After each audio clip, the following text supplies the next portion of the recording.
Di Korea Selatan ada 3 perusahaan besar yang menguasai industri hiburan, yaitu SM Entertainment, YG Entertainment, dan JYP.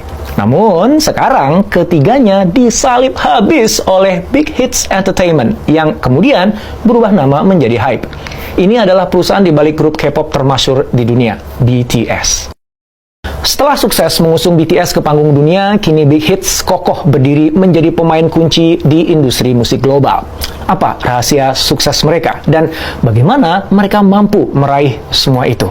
Yuk kita simak kisahnya. Bang Si-hyuk adalah produser di JYP Entertainment yang sukses menciptakan hits seperti Bad Guy oleh Rain, Friday Night oleh God, dan Like Being Shot by a Bullet. Waktu itu, JYP merupakan satu dari 3 agensi raksasa atau Big Three yang mendominasi industri K-pop dengan artisnya seperti Park Ji-yoon, Byeol, dan IVE, serta Wonder Girls. 2 agensi besar lainnya adalah SM Entertainment dengan Super Junior dan SNSD, serta YG Entertainment dengan 2-in-1 dan Big Bang. Suatu ketika di tahun 2005, Si-hyuk berselisih dengan CEO JYP yaitu JY Park. Sampai akhirnya dia keluar dan mendirikan Big Hit. Ternyata nggak mudah bagi Si-hyuk membangun agensi. Karena seketika saja dia harus mengatasi krisis keuangan ketika mengorbitkan talent kedua yaitu 8. Untung album pertama grup vokal trio itu mampu menembus peringkat 19 chart music Korsel pada tahun 2007 dengan 3.000 kopi rekaman yang terjual. Sehingga Big Hit jadi bisa survive. Tahun 2013, Big Hit mengorbitkan BTS dan inilah tonggak awal sukses mereka. BTS memang pemula yang tidak dikenal, tapi terus populer dari waktu ke waktu. Sehingga di tahun 2015, BTS menyambut banyak penghargaan, mulai dari World Rookie Award, Gaon Chart Music Award, Disc Bonsang Golden Disc Awards, sampai Best World Performer Mnet Asian Music Awards. Hebatnya, di tahun yang sama, BTS merebut posisi ketiga Billboard World Digital Chart dan tampil di Billboard Studios. Setahun kemudian, dengan album Wings, mereka merangsek ke posisi teratas Billboard dan menjadi artis Korea pertama dengan penjualan album tertinggi. Sederet lagu mereka seperti DNA, Dynamite, Fake Love, dan Boy With Love sukses di pasaran.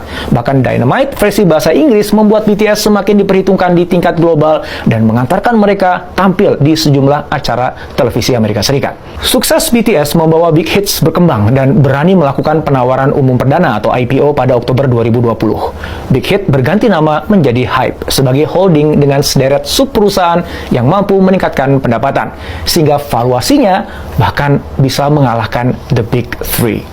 Prestasi HYBE diakui di tingkat global. Sampai kemudian majalah Time menjadikan HYBE satu-satunya perusahaan industri hiburan Korea Selatan yang masuk daftar 100 perusahaan paling berpengaruh.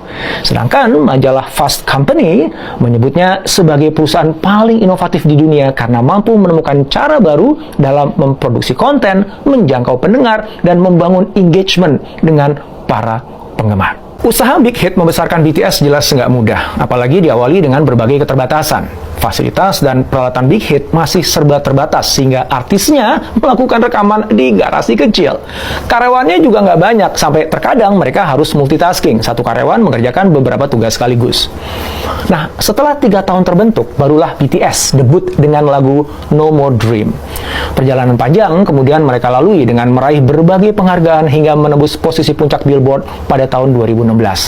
Di titik itulah BTS mendunia dan bisa berkolaborasi dengan penyanyi seperti Halsey, DJ Aoki, Lil Nas X, Sia, Nicki Minaj, Becky G, dan Zara Larsson. Gak heran ketika akhirnya Time menobatkan mereka sebagai Entertainer of the Year 2020. Beberapa tahun kemudian, BTS rutin masuk nominasi Grammy Awards, sehingga pada Grammy Awards 2023, BTS masuk nominasi Best Pop Duo Group Performance untuk lagu My Universe, hasil kolaborasi bersama dengan Coldplay. BTS juga masuk nominasi Best Music Video untuk Yet to Come dan akan bersaing dengan Adele, Doja Cat, Harry Styles, Kendrick Lamar, dan Taylor Swift. Kita bisa bayangkan betapa sulit dan kerasnya perjuangan BTS menuju panggung dunia karena industri K-pop terkenal sebagai salah satu industri yang paling ketat. Setelah debut, seorang idola K-pop masih harus bersaing ketat untuk bisa populer. Nah, disitulah mereka harus mengikuti jadwal berbagai kegiatan yang padat, ketat, dan pastinya melelahkan. Setelah jadi, maka seorang artis menjadi aset berharga yang harus dikelola sebaik-baiknya. Nah, Bagaimana Big Hit mengelola para talentnya dan apa yang berbeda dari para kompetitornya. Bang Siyuk adalah sosok yang berkomitmen kuat pada kualitas musik. Dia mengatakan, ketika memproduksi musik, saya berbicara lebih keras daripada biasanya. Semua artis yang bekerja dengan saya pasti tahu itu. Itu dibenarkan oleh Jinju yang menjadi talent pertama JYP Entertainment pada 1997 dan Siyuk waktu itu masih menjadi produser. Jinju mengatakan, kami pernah berlatih berjam-jam saat saya menggarap album pertama yaitu Sunflower. Dia pendengar yang sangat tajam. Kalau salah, ia tak akan ragu untuk berteriak.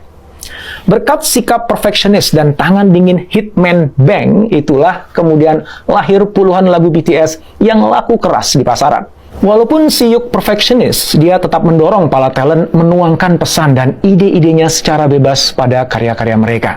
Dalam wawancara dengan Rolling Stones India di tahun 2017, pemimpin BTS RM menjelaskan bahwa ketujuh anggota BTS memang terlibat dalam proses pembuatan lagu. Sikap Siyuk nggak lepas dari pandangannya bahwa bermusik adalah menghibur dan menggerakkan hati banyak orang. Sehingga credo Big Hit adalah music for healing. Lagu-lagu BTS mencerminkan credo itu, seperti yang dikatakan RM kepada Time, bahwa idenya adalah bagaimana merilis musik baru untuk menghibur orang-orang dan menjadi sarana healing bagi mereka dengan musik kami selama masa yang sulit ini, ketika semua orang sulit untuk bertemu dan berinteraksi secara fisik.